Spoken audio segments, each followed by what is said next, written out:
So now I'm reading rumors. Still, this is a rumor not confirmed that Osimhen was removed from the team, was subbed because he caused a problem during halftime. He caused a ruckus in the dressing room. He was going after Lookman for not laying the ball for him and laying it back, and it caused a lot of problems. And the coach starting for the second half.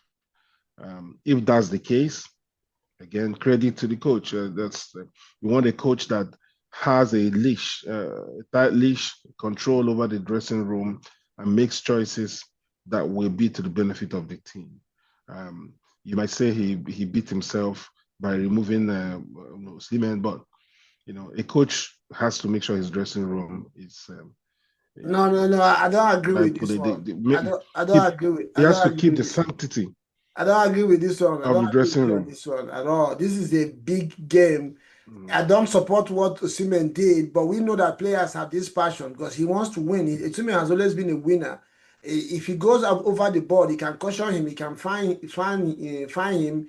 Let the game finish. Then you deal with it. You can even qualify first. You can even ban him from going to the World Cup or something. But I don't think if that was exactly what happened, I don't agree with that measure. What you should do is when that incident starts, as a coach, you call Osimhen aside and tell him to let's finish the game. We'll get back. Another chance is going to come, unless he went to the point of being physical. But if it's word of mouth, if he's shouting, yelling, players do this all the time. Big players, winners, they do it. They shout on each other. I don't think it's enough to sub him. I hope that's not what it was. But if that's what it was, I mean, the coach failed the team because for me at this point, he failed to see the big picture.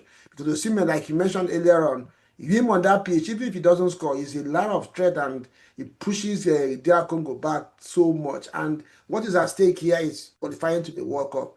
Every other thing is secondary. That's my position. I don't think that's a wise decision if exactly that's what happened. As much as I see the coach has done a good job. It's always good to have discipline in your camp, but things like this are normal in football. If you have a bunch of players who really want to win, they're going to argue, they're going to shout on each other, but I don't think it's enough to tell him not to play the second half. It didn't make sense to me at all. It doesn't make sense to me at all. And if that's the case, then he is the one that, well, Osimhen playing doesn't guarantee us qualifying, but I don't think he would have given us a better chance to qualify. I don't agree with this one. Another thing is we need to discuss is the goalkeeper, the Nigerian goalkeeper, Nwabali. Now it seems there is just backs all over the team. And this is the reason why Nigeria is struggling. We don't have a neat, a kind of a bunch of players who. Nwabali, as good as he is, look at he saved two or three penalties today, but still he doesn't assume confidence in defenders. Each time the ball is passed back to him, you always feel that something might happen.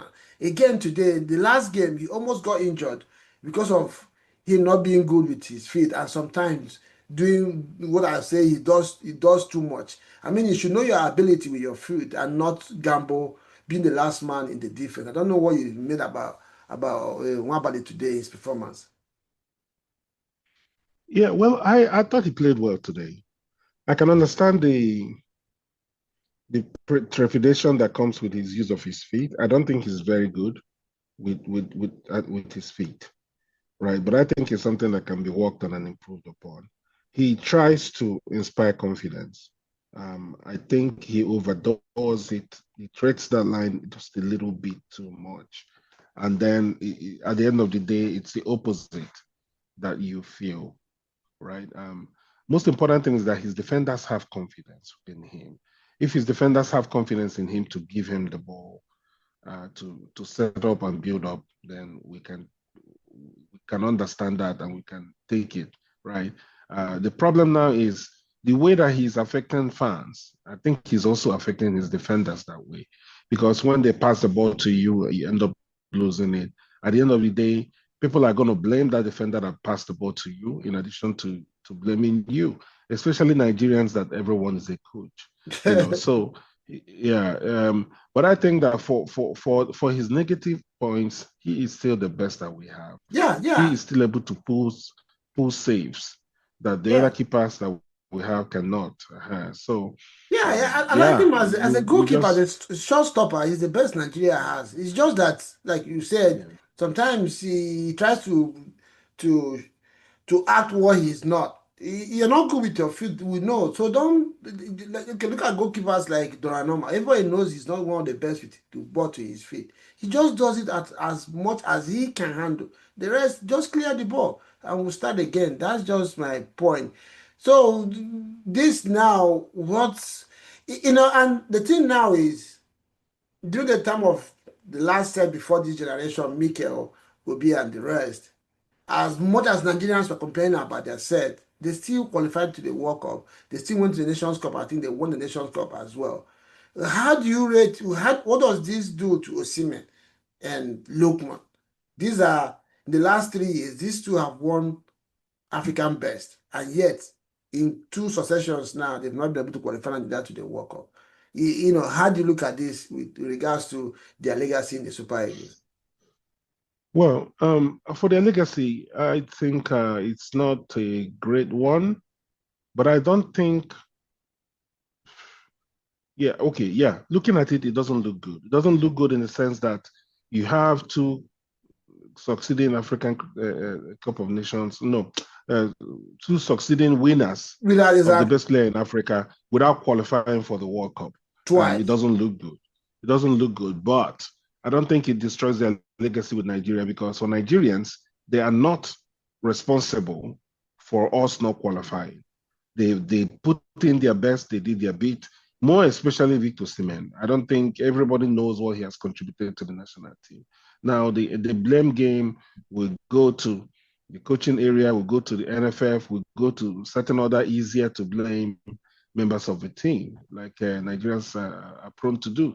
Apart from that, those guys, they're building their careers, they're achieving at their clubs, they are achieving on the personal note. It's up to Nigeria to give them everything that they need, including the right teammates and the enabling environment for them to qualify for the biggest tournaments and win those biggest tournaments. Now, this team can go on if they get their acts together. Nations Cup starts in a month. They can go on and win AFCON. If they win the AFCON, Nigerians will calm down, right? For now, there'll be all kinds of things flying on the internet. Twitter and the rest of them will be on fire. But, what has happened has happened. Yeah, but again, like you said, it's going to dent their legacy and their reputation with Super Eagles. The other day I was watching one content, Mikel Obi and Kano Wanko, they were reading their who was the best, most decorated Nigerian footballer. End of the day, those things count too. You're going to be African best. The brother succeeds you and he can't qualify for World Cup. He can 1 year, the next year the same thing happens. If what you said is true, that happened today, then Osimhen also has himself to blame. He has point as a leader, he had to learn how to be calm. Lookman didn't give him that ball, but I think Lookman played safe. And in the grand scheme of things, why should anybody blame Lookman instead of blaming Ndidi and who that lose their feet, or whoever that lose their feet out and take that chance, or at least return the ball in that half, in that box. So yeah, I think like you mentioned, it's going to be a little bit of, after all said and done, it's going to be looked at. It was during their time that Nigeria did not go to the World Cup, because if we have 4 years from now, nobody knows what's going to happen, how old they're going to be. They're going to still be playing. I don't know how old Lookman is at the moment. So yeah, it will be sad that the two African best never went to the World Cup. And this with a country, Nigeria, that almost is a bad threat in Africa to qualify since we went the first time since 1994. So yeah, that's the way I look at it. And I don't know if you have anything before we close this one. Yeah, well, pick up the pieces. Let's go again for the next one. Who knows when that one will be? Probably in another 2 years, or by the end of next year to start again. Yeah, it's unfortunate. I thought we put in the hard work, right? When it comes to the lottery of penalties, then anybody can take it. Unfortunately, this time it's not a giant, so-called giant of Africa. If reputation goes out of the window, it's about what you're able to do on a particular day. So yeah, congratulations to Congo. I hope I wish them the best as they go to the World Cup next year. Well, if they qualify. Yeah, for me, lessons been learned. One, the first one is in the beginning of these qualifiers, we were not serious. Both the players, both NFF and everybody involved in making us go to the World Cup, they didn't take this. I didn't think they were serious. And obviously, they picked their ass together eventually halfway into the qualifiers, and it became difficult. Nigeria has been unbeaten now. I think in the last 7 games, they won 5, which is not a bad record. But that means in the beginning, we are not getting good. There was a lot of draws that Nigeria would have won to win their group. So that's one. Secondly, like you also mentioned, we go again. The Nations Cup is coming.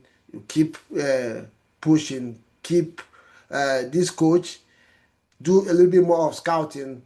Begin to find Nigeria has a lot of talent all over. This guy Oluwadare, I mean, like you said, a striker, big as he was or as he is, the ball can't stick to his feet or to his body. He was just bouncing off him all game. Nigeria can do better, get better players, and get the team, because I see improvement, but we have to sustain it. I don't want to hear tomorrow this coach is fired. Iguavo comes in for 6 months, takes us to the Nations Cup, go to the finals and lose in the finals. Then we'll look for another coach again. So let's sustain this one and see how far it goes. I hope Osimhen has learned his lesson, if what we heard is true. But we're going to confirm that. And so, Gumi, it's always nice to have you on the show. For us, the international break is ended. We look forward to the EPL returning again next weekend, and we'll go again. Nice to see you, bro. I'll see you again next time. Ciao. Thank you. Sure.